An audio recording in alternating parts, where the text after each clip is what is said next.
அகில மீடியா உறவுகளுக்கு வணக்கம்.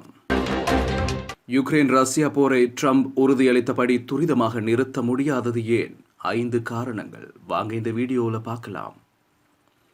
கடந்த செப்டம்பர் மாதம் நியூயார்க்கில் யுக்ரைன் அதிபர் ஜெலன்ஸ்கியை டொனால்ட் ட்ரம்ப் சந்தித்த போது அவர் அமெரிக்கா தேர்தலில் அதிபர் வேட்பாளராக இருந்தார். யுக்ரைனில் போரை முன்கூட்டியே முடிவுக்கு கொண்டு வர முடியும் என ட்ரம்ப் அப்போது நம்பிக்கை தெரிவித்தார். நாங்கள் வெற்றி பெற்றால் நாங்கள் போரை மிக விரைவாக முடிவுக்கு கொண்டு வரப்போகிறோம் என நான் நினைக்கிறேன் என ட்ரம்ப் தெரிவித்தார். அவர் குறிப்பிட்ட விரைவு என்பதன் அர்த்தம் காலப்போக்கில் மாறிக்கொண்டே இருந்தது. முன்னதாக நடைபெற்ற ஒரு தொலைக்காட்சி விவாதத்தில் நான் அதிபராக பதவியேற்கும் முன்பே இதை தீர்த்து வைப்பேன் என்றும் ட்ரம்ப் உறுதியளித்தார். இது 2023 மே மாதத்தில் அதிபராக பதவியேற்ற பிறகு முதல் 24 மணி நேரத்துக்குள் போரை நிறுத்திவிடுவேன் என்ற பேச்சு அவர் அளித்திருந்த முன்னைய உறுதிப்பாட்டை விட ஒரு படி மேலானதாக இருந்தது. தற்போது ட்ரம்ப் அதிபராக பதவியேற்று 2 மாதங்களுக்கு மேலாகிவிட்டது.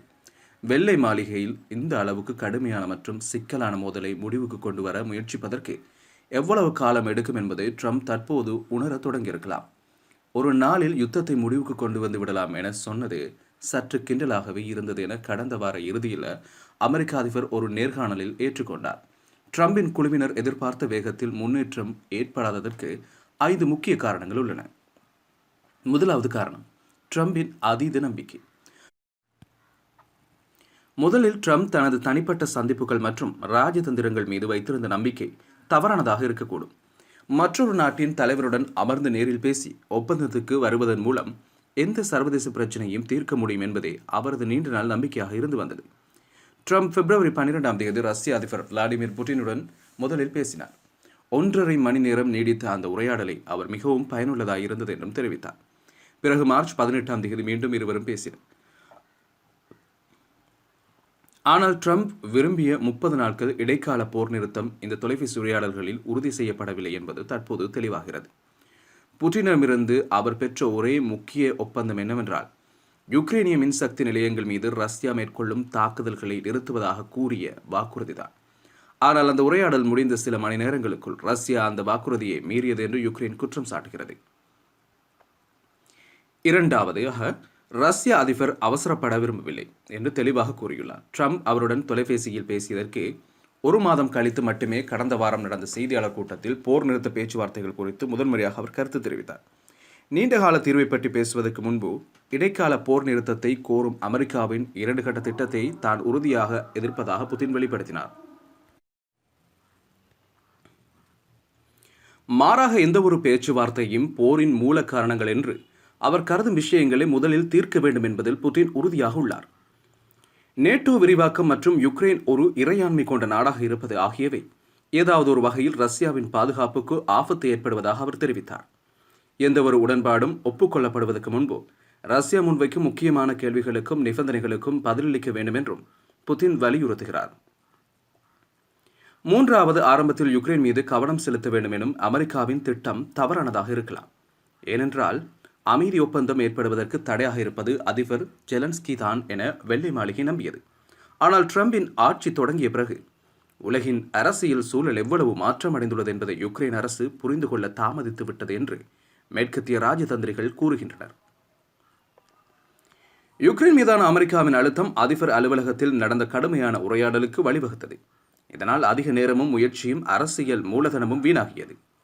ஆனால் சந்திப்பில் ட்ரம்ப் மற்றும் துணை அதிபர் JD வான்ஸ் ஆகியோர் யுக்ரைன் தலைவர் ஜெலன்ஸ்கியை கடுமையாக விமர்சித்தனர். இதனால் ஐரோப்பா மற்றும் அமெரிக்கா இடையே மீண்டும் முரண்பாடுகள் ஏற்பட்டன.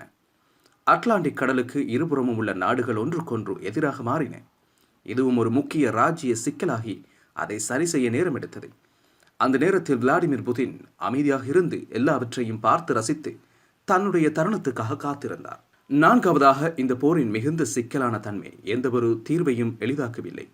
யுக்ரைன் முதலில் வழங்கிய யோசனை வான்வெளி தாக்குதல் மற்றும் கடல்வழி தாக்குதலுக்கான ஒரு இடைக்கால போர் நிறுத்தம் என்பதாக இருந்தது.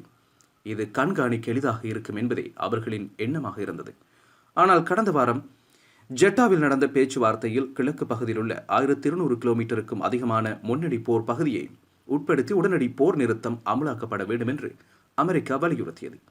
இதனால் அந்த போர் நிறுத்தத்தை கண்காணிக்க வேண்டிய அமைப்புகளுக்கு இன்னும் கடினமாகிவிட்டது. இதை விளாடிமிர் புதின் உடனே நிராகரித்தார். ஆனால் மின்சக்தி உட்கட்டமைப்புகள் மீதான தாக்குதல்கள் நிறுத்தப்படும் என்ற அந்த எளிமையான முன்மொழிவுக்கு புட்டின் ஒப்புக்கொண்டிருந்தாலும் அதிலும் பல சிக்கல்கள் இல்லாமல் இல்லை.